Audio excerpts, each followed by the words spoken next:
There's a feeling a lot of us get when we're staring at a huge library of games to play, but we don't want to play any of them. Burnout.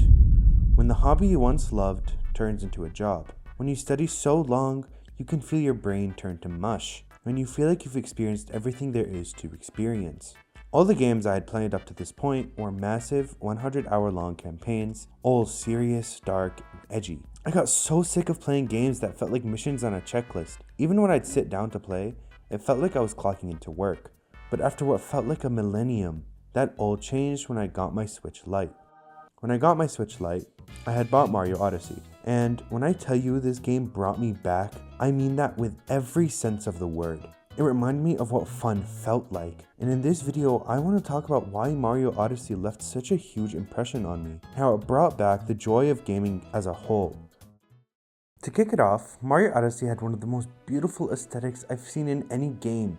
It felt like a complete change of pace from all the seriousness I'd been buried in. It was bright, imaginative, and full of life. The worlds are some of the most gorgeous things I've laid my eyes on. The Cap Kingdom being all dark and mysterious, and the sudden shift to the Cascade Kingdom feeling so vibrant and alive. When I threw Cappy on the T-Rex for the first time, it was the most random but hilarious moment. It instantly told me what kind of game this was. One that didn't take itself too seriously. It brought back that childlike innocence, the same innocence I'd been missing in games. And mixing that playfulness was a sense of open world adventure made it genuinely jaw-dropping. My favorite of all the worlds has got to be the Seaside Kingdom. The golden light of the sun, the glimmering water, the soft music, all of it was so mesmerizing. It wasn't just something to look at, it made me feel something. Running around, throwing Cappy, trying my hardest to pull off cool combos, I felt free, and that's the best way I can think of to describe it. Being able to explore every world without restriction was freeing. It didn't feel like I was ticking off a list, it felt like I was discovering things naturally.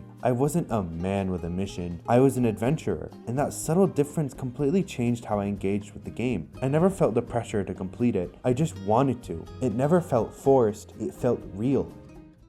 And I can't talk about Super Mario Odyssey without talking about its music. The soundtrack perfectly captures what the game is about: adventure, curiosity, and joy. Every kingdom has its own personality through its music, whether it's the jazzy beats of New Donk City or the peaceful echo of the Seaside Kingdom. And then there's Jump Up Superstar, easily one of the most iconic moments in gaming history. The festival in New Donk City doesn't just celebrate Mario's history, it celebrates the fun itself. That moment when you're running through the 8-bit section, the music blasting, feeling like a love letter to gaming, I still get chills thinking about it. Music in Odyssey doesn't just play in the background, it moves with you. It's what makes those quiet moments feel peaceful and those big moments feel large. It's a soundtrack that's cheering you on the entire time. Mario Odyssey reminded me why I fell in love with games in the first place. The bright, adventurous ones that never forgot to have heart. Games like Wind Waker, Paper Mario Color Splash, Super Mario 3D Land, they were all playful, creative, and full of personality. Odyssey gave me that same feeling of pure joy I had as a kid, even outside the game.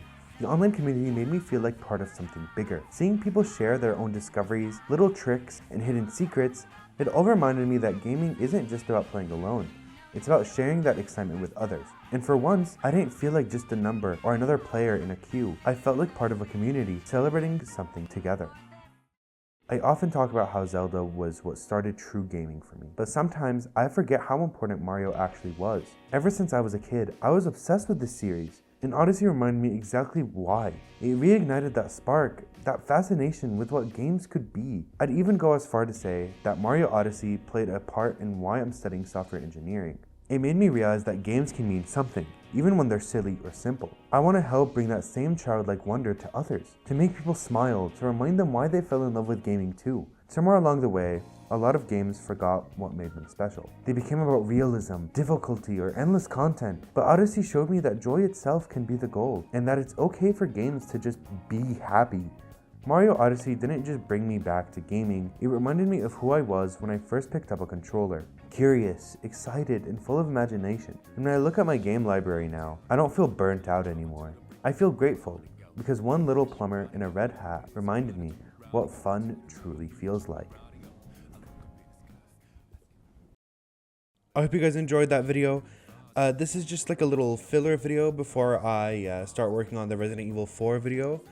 And after that, I'll make a video on Silent Hill F. So, more to come. See ya. Peace.